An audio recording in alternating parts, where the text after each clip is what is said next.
Good morning mga dudes. Welcome back to my channel. Okay. Time check natin 6:70 ng umaga. Preparation natin. Prepare tayo, lalakad na naman yung mga espero. Kasama natin si AP's Professional Adventure at si Dudes Tungtong. May isa pa tayong kasama mga dudes. Magkikita-kita na tayo sa Melamuro. Okay, prepare lang muna kami mga gamit. Let's go. Sa ilalim ng dagat, ika'y sumama. Kahit Spiro TV, ganda ng kailaliman masasaksihan. Marami kang matututunan. Sa ilalim ng dagat, ika'y sumama. Kahit Spiro TV. Andod na tayo mga dudes, andod. What's up? Tongs fans! What's up? AP's Professional Adventure is here. Yes, let's go. Sana po pagpalain tayo na ulit ng puong may kapal. At pangalawang balik namin to sa area. Kasama namin sila Sir Albert, Dongdong at si Alvin. Si Dodo yata nandun na sa loob. Hey! Wow! Binili mo?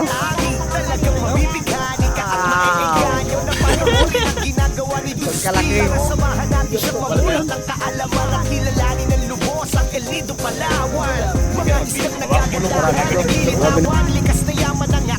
Gasolin, yun, tubig mo doy.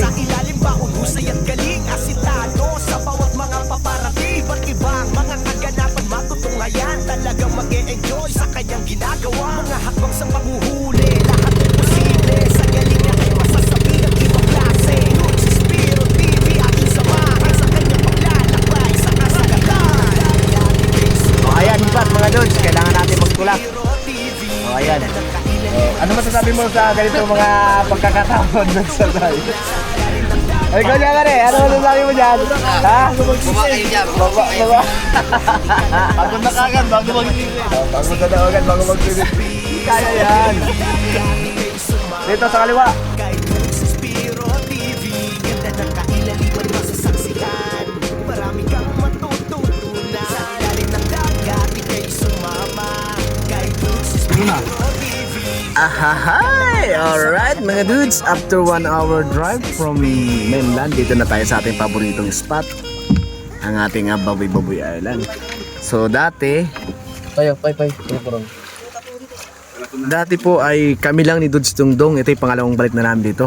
Kasama na namin si Sir Albert Paulino, AP's Professional Adventure, si Dudes Tudoy, at ayun, si Master Alvin. Sumama na ulit mga dudes. Master sa panggabi. Dito na po kami. Let's go. Abang-abang kayo mga dudes. Let's go. Lubog agad. What's up mga dudes, and welcome back to my channel. This is our second day dive dito sa ating paboritong spot. Kasama sila Dudes Dongdong ulit, Dudes Alvin, Dudes Dudoy, and AP's Professional Adventure. Kasi nakaraan nainggit sila dahil nakahuli kami ni Dudes Dongdong dito ng luba at medyo maayos-ayos ang ating huli. Kaya nung magkaroon ng weekend ay nagaya sila na balikan yung spot na to. Syempre sa ating unang dive, check muna tayo ng visibility ng tubig natin. Hindi kagaya nung dati, medyo marky ngayon ng mga dudes. Kaya talagang magtsatsaga tayo maghanap ng isda. Pero shoutout muna tayo kay Kuya Mel Mabanag. Shoutout po sa Mabanag family mula sa Nicanor, Zavala. Hindi ko po alam yung lugar na yan. Ganyan na po pala kalayo yung ating nararating na ating channel. Salamat po Kuya Mel Kuya Mel Mabanag. Shoutout po sa inyo. Mabuhay po kayo. Okay, sa ating unang dive mga dudes ay syempre pag espero ka, kailangan mo muna mag-relax ng iyong lungs. Syempre exercise muna bago ka pumunta sa malalim para iwas na rin aberya. Syempre sa una, pamasid-masid na muna tayo sa ating paligid at sa mababaw talagang hindi maiwasan na wala kang makita ng isda. Pero ang purpose po natin dito ay makapag-relax po tayo ng ating baga. Kung wala naman tayong makita ng isda ay pwede na tayong bumalik sa taas at maghanap naman ng ibang spot.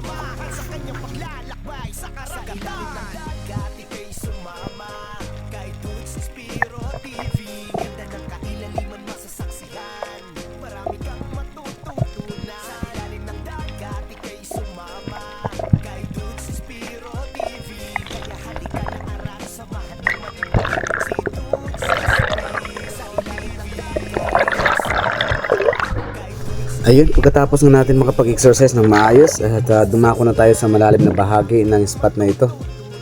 Pero hanap tayo ng pwedeng matira. Kung napapansin nyo mga dudes ay medyo mahina yung activity ng mga isda at medyo talagang wala pa tayong nakikita. Hindi kagaya nung unang punta natin dito ay sa pang ilang dive pa lang natin may makikita na tayong isda na lumalapit sa atin. Pero ngayon mga dudes parang napakatamlay ng dagat at hindi rin natin naramdaman yung agos sa paligid. Dahil nga mahina yung isda sa malalim ay nag-ilak hunting na lang ako. Sa aking harapan may mga grupo ng mga ilak yan mga dudes, pero syempre hindi muna natin sila titirahin. Kailangan paamuin muna natin. Kaya ang ginawa ko ay umangat muna at nagpahinga para sa susunod na ating paglangoy ay makukuha natin sila ng magandang anggulo. Pero ito mga dudes nakakabigla dahil hindi ko alam sa aking kanan ay nandun na pala si Dudes Dongdong. Nag-aantay din at nag-aambush. Akala ko ako lang mag-isa, kaya ang nangyari mga dudes, pareho kaming hindi nakapana. Nandun siya sa aking kanan. Ayun, kung nakikita niyo mga dudes, uulitin ko, nag-aabang na rin pala siya. Nandun si Dudes Dongdong. Akala ko ako lang mag-isa na nag-aanting ng mga ilak dito. Kasi ang area na itong mga dudes ay napakaraming ilak. Mababaw lang siya pero maraming ilak. Ang problema nga lang, dahil nga ilak ang tawag, ibig sabihin, may ilap sila. Kaya ang ginawa ko, umalis na lang ako mga dudes at naghanap na lang ako ng ibang posibleng matira. Dito pumunta ako sa may likod na bahagi ng islang ito at sinuot ko yung bato na ito. Nung pa-approach ako sa ilalim mga dudes, may nakita akong oriental sweetlets. Oriental sweetlets, ayun, napatakbo naman kaagad, napalangoy dahil napakailap ng isda nito. Ang pagkakamali ko pa ay hindi ko agad na aim ng aking spear gun yung isda, kaya ayun, nakaalis siya. Nung paakit na sana ako, may nakita na naman akong syempre paboritong ketong. Ito na lang ang pinagdiskitahan ko para sa ating unang isda mga dudes, isang ketong o rabbit fish.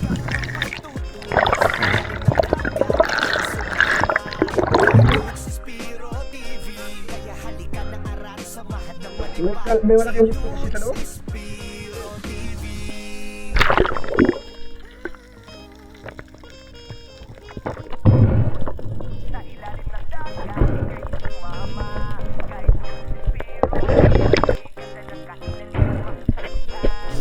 Ayun, kung sabi ko nga kay Dudes Alvin, balikan niya yung bato na kung saan sinisiran ko na merong oriental sweetlips, baka bumalik na.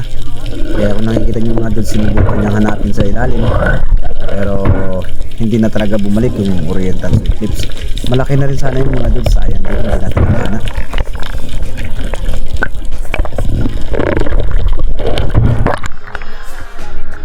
Ay! Wa! At dito nga, after ilang dive at wala pa rin tayo nahuhuli kundi iisang kitong, kaya ang ginawa ko ay nag-ambush ako dito sa may parting tabi ng bato at nag-fish call. Nag-umaasa na sana ay mayroong lumapit na isang uri ng isda na mataas ang kuryosidad at sana mahuli natin. Dito nga mga dudes, habang naghihintay ako ay bigla akong narinig yung isang tunog na parang may isang kasama na tumira ng isda, at narinig ko pa talaga yung nagupok o galaw ng isda nung tamaan. Kaya ang ginawa ko ay umangat na lang ako para makunan ko ng video. At nung pataas ako ay iniisip ko kagad na si Dudes Alvin ay nakapana, hindi kalayuan sa aking area. Kaya nung makita ko siya na nandun sa may dulo ay talagang natitiyak ko na nakapana siya. Kaya ang ginawa ko ay pinuntahan ko siya para i-check kung anong nahuli niya.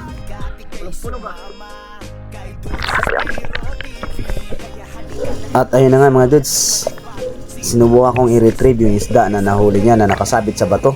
At sinicheck ko kung kailangan ng secret shot, baka ako alanganin yung pagkakatama.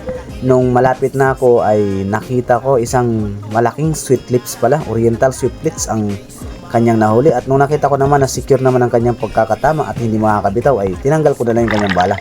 At talaga namang ito ang unang huli ni Dudes Alvin, dahil kanina pa kami humahanap ng isda at sa kabutiang palad ay nakaisa na rin siya mga dudes, at malaki ang oriental sweetlips na nahuli niya. Ito ay halos nasa 3 kilo na mga dudes.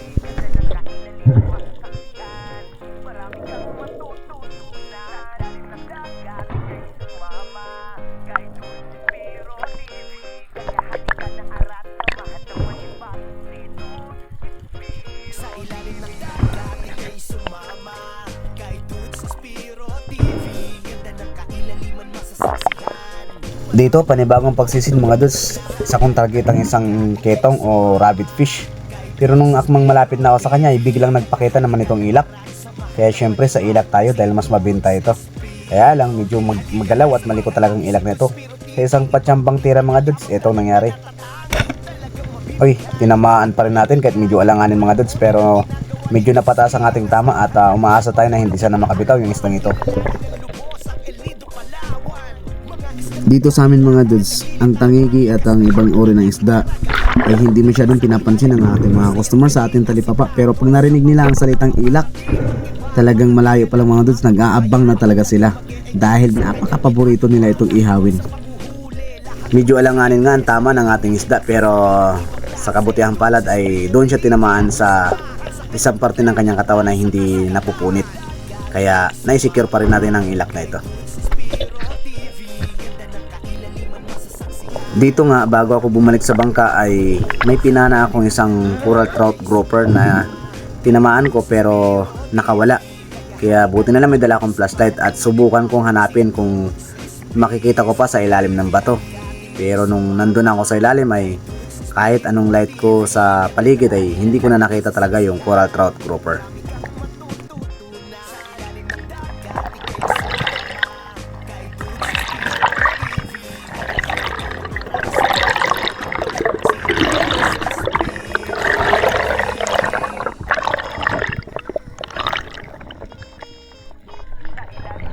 At pag angat ko nga, nako, umuulan na mga dudes, kailangan ko nang bumalik sa bangka. Baka kasi tayo ay mabasa. Eto, pagkatapos kain mga dudes, tumila na rin ang ulan, pero nagpapahinga ako dyan kasi nga katatapos natin kumain. At yung iba mga kasama natin ay bumalik na sa dagat. At pagkatapos nga ng isang oras sa pagpapahinga mga dudes, let's get back to the water. Siyempre magsisimula ulit tayo sa mababaw na bahagi. Kasi nga medyo hindi pa masyadong nadadigest ang ating kinain ngayong araw.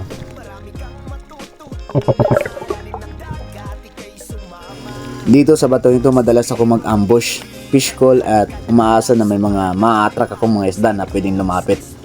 Pero kakaiba talaga yung activity ng mga isda ngayon mga dudes dahil siguro sa visibility ng ating tubig. Hindi kagaya ng mga nakaraan na previous vlog ko dito.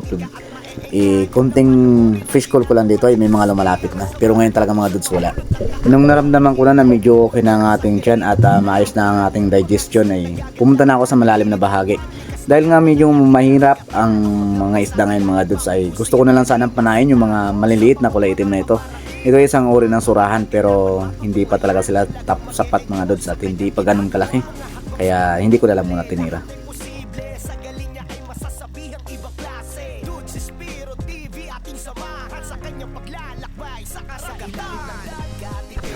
Dito naman nakakita ko ng mga anday, yung paborito natin tirahin na karan at grupo-grupo sila ngayon ay dalawa na lang. Dahil ang hirap nga at hindi ko alam kung anong papanayin ko dahil medyo nagmamadali itong dalawang ito. Ngunit nung nasa ulit, sunubukan kong kunin ay sablay ang ating pagtira. Dati mga dudes, kung nakikita nyo sa aking videos, talagang maraming anday at grupo-grupo sila. Ngayon medyo pakunti-kunti na lang ang ating nakikita at umaasa tayo na bumalik yung mga anday na yun. At dito nga sa aking pagsisid, ayun nakita ko na yung ibang mga kasama nila at grupo na sila. Sana naman makatama na tayo ng isa. Dito medyo nahihirapan tayong pumili pero kung hindi ka magpupuko sa isa mga dudes talagang hindi ka makakahuli. Technique lang o another tips lang para sa mga baguhan sa pamamana. Kung sakali makakita kayo ng mga grupo ng mga isda ay mag-focus lang kayo sa isa. Dahil kung lahat titingnan nyo ay wala kayong mahuhuli.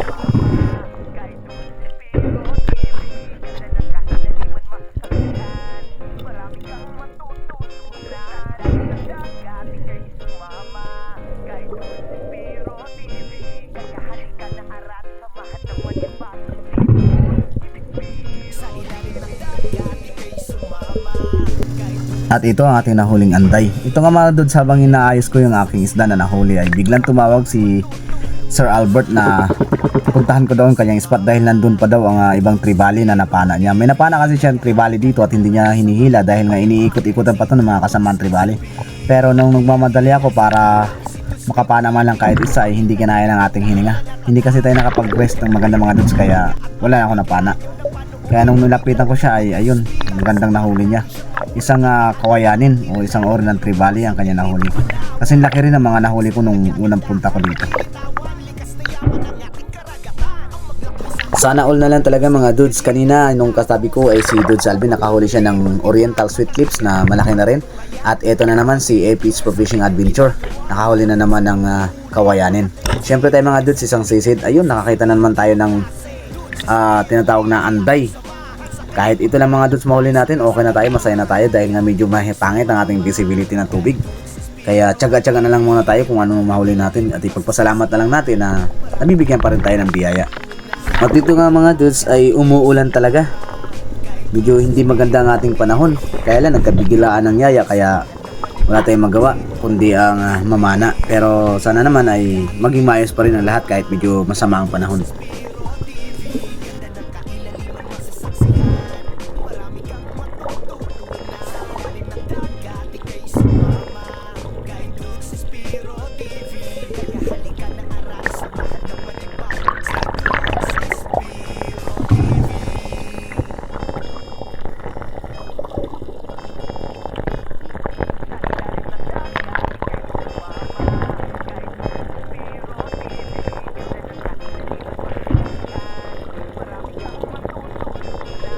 Dito nga sa aking pagsisid mga dudes ay medyo hapon na at kinukunan din pala ako ng video ni AP Spear Fishing Adventure kaya hiningin ko sa kanya yung mga nakuha niya sa akin. Kaya na ako napapansin nyo, ako po yung sumisisid sa ilalim at ito ay video ni AP Spear Fishing Adventure. Dito naghahanap ako ng pwede nating matira. Medyo malalim na rin yung area nito kaya tinitiya ko na kapag nagkaroon ka ng fish call dito ay may lalapit. Pero kung napapansin nyo, medyo hindi masyadong maganda ang ating visibility. Nag-aabang lang ako dito mga dudes na baka sakali na may mga lumapit na mga matatasang kuryosidad.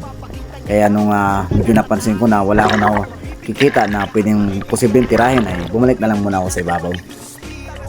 Dito mga dudes, yung spot na to ay dito ko mismo nahuli yung loba, yung 10.5 na loba natin na nahuli nakaraan lang sa previous videos natin.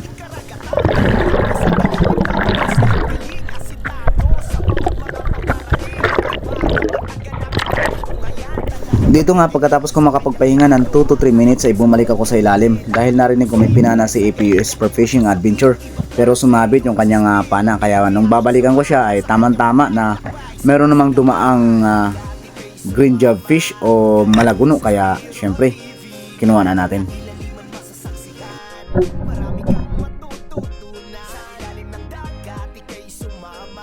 Pagkatapos ko nga mapana ang green jobfish at nakikita ko naman secure ang pagkakatama at lumusot naman ang ating bala ay kinuha ko na lang yung bala ng pana ni Sir Albert Paulino, si AP Spear Fishing Adventure.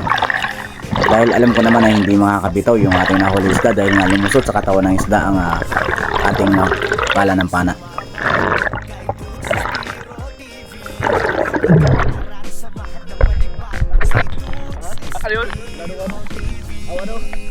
Balaguro, mayroon mga balaguro dyan. At saka yung grouper.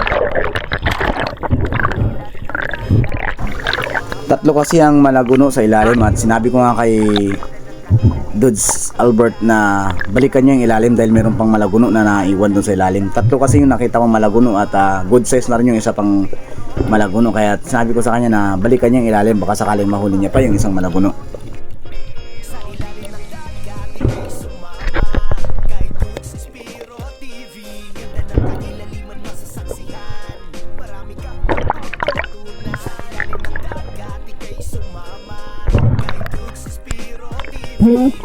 Dito nga habang inihila ko pa ibabaw ang ating nahuling isda ay nilapitan ko si AP Spear Fishing Adventure na sabi ko sa kanya kung pwede niya akong kunan ng video habang inihila ko ang isda para mailagay ko naman at maisama ko sa aking videos at binigyan niya naman ako ng isang napakagandang shot.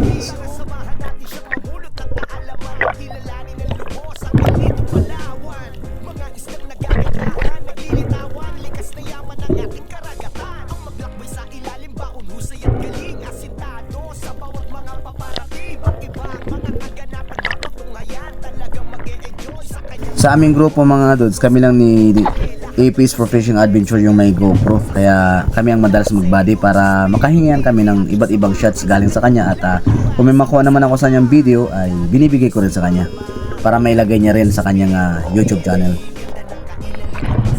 Pagkatapos nga makapagpahinga mga dudes ay bumalik ako sa ilalim dahil si AP Spear Fishing Adventure ay ilang beses bumalik sa ilalim pero hindi niya nakita yung green job fish o yung malaguno. Kaya ako naman ang bumalik sa ilalim at nagbabaka sakali na makita pa natin yung green job fish. Kasi ang green job fish mga dudes ay mataas ang kuryosidad. Ang importante lang naman mga dudes ay hindi mo kailangan gumalaw ng mabilisan at hindi mo kailangan na gumalaw-galaw para hindi matakot o mabulabog yung isda. Kaya kung napapansin nyo mga dudes ay nag-free pull lang ako dito dahil malayo pa natanaw ko na siya. At syempre kapag nag-free pull ka ay makakatipid ka ng oxygen sa inyong mga katawan. Kaya nung nakita ko, dalawang green job fish yung papalapit mga dudes ay nauuna yung maliit pero nakatarget tayo sa isang malaking green job fish. Kaya nung makuha ko yung tamang distansya ay tinira ko na rin siya. At sa kabutihan palad mga dudes ay na spine shot natin ang green job fish. Talagang sa atin magpapahuli mga dudes dahil ilang beses bumalik si Apis Professional Adventure hindi niya nakita yung green job fish. Kaya maraming salamat at sa atin nagpahuli dahil mga dudes sila kung baka sa mga huli nila ay boundary na sila. Ako lang talaga mga dudes ang medyo kukunti pa lang ang huli. Kaya siguro sa atin nagpahuli yung isda dahil medyo yung mga kasama natin ay maayos na ang huli. At ako naman mga dudes, ito dalawang green job fish pa lang ang nadagdag natin sa aking mga nahuli. At pero mga good size na rito mga dudes. Natitiya ko na makakabinta na rin tayo kahit papaano. Sa mga nagsasabing hindi mahirap mamana mga dudes, ito lang masasabi ko sa inyo. Ang sport fishing ay isang napakadelikadong sports. Kailangan mo lang talaga dito ay pasensya at disiplina sa sarili para iwas disgrasya. Kaya hindi po ito ganun-ganun lang na uri ng sports. Napakadelikado po ninyo. At sana naman po maintindihan nyo minsan ang mga mangingisda kung bakit medyo nabababaan sa inyong pagbili dahil nga po napakahirap talagang mamana. Pero natitiyak naman namin sa inyo na kapag dinala po namin sa inyo at ibininta namin ang aming mga nahuling isda ay talagang sariwang-sariwa po mga dudes. At dito medyo hapon na at medyo naging maayos na rin ang activity ng mga isda. Pero it's too late kasi hapon na mga dudes kaya kailangan na nating kumuha o humuli ng isda na pandagdag sa ating pambenta. Dito may mga lumalapit na iba't ibang uri ng isda kagaya lang ng dalagang bukid at kapag nagsimula lumapit sa iyo mga dalagang bukid ay may mga susunod dyan. Kaya may nakita ako dito ng isang uri ng surahan na aking napapana dati sa area ito. Kaya kahit hindi pa masyadong kalakihan ay kinuha ko na kasi pandagdag pa rin yun sa ating pambenta.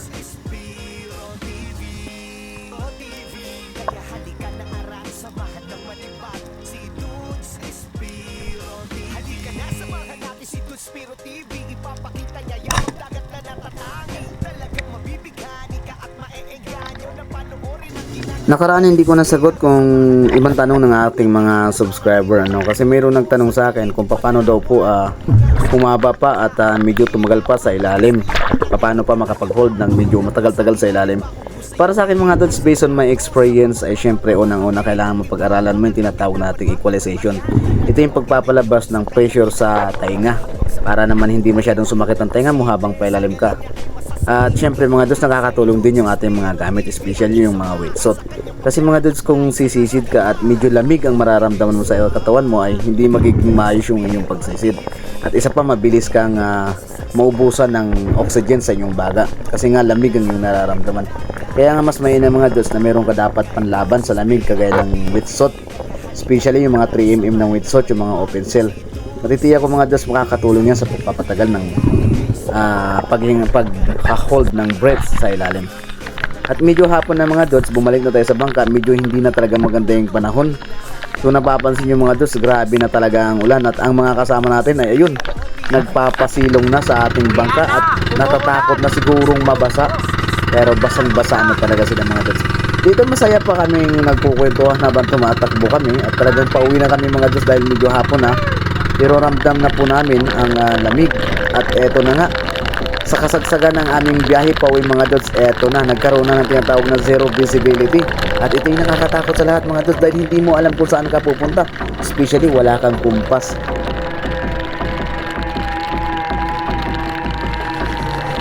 Sa ganito mga pagkakataon mga dudes, bago ka umalis ng isla, habang natatanaw mo pang isla, alamin mo muna mga dudes kung saan nanggagaling yung hangin. Para kahit doon ka na lang magbase. Kung sa north siya nanggaling at ang uuwihan nyo sa north, salubungin mo na lang ang hangin. At huwag kang hihiwalay sa iyong spot dahil nga zero visibility, baka kung saan ka mapadpad. Siyempre, iniingatan din natin yung maubusan tayo ng gasolina sa mga ganitong pagkakataon mga dudes. Kailangan natin ng dedication at focus kung ano ang ating gagawin para malampasan yung mga ganito mga pagkakataon. At eto, nung malapit na, halos sa 2 oras, nakita ko yung isang isla na natatandaan ko, kaya nakapaghinga na rin ako ng malalim at yung mga kasama ko ay medyo na-relax na rin. Dahil nga hindi maganda ang ma-experience yung zero visibility sa laot mga dudes, lalo na kung malayo kayo sa isla.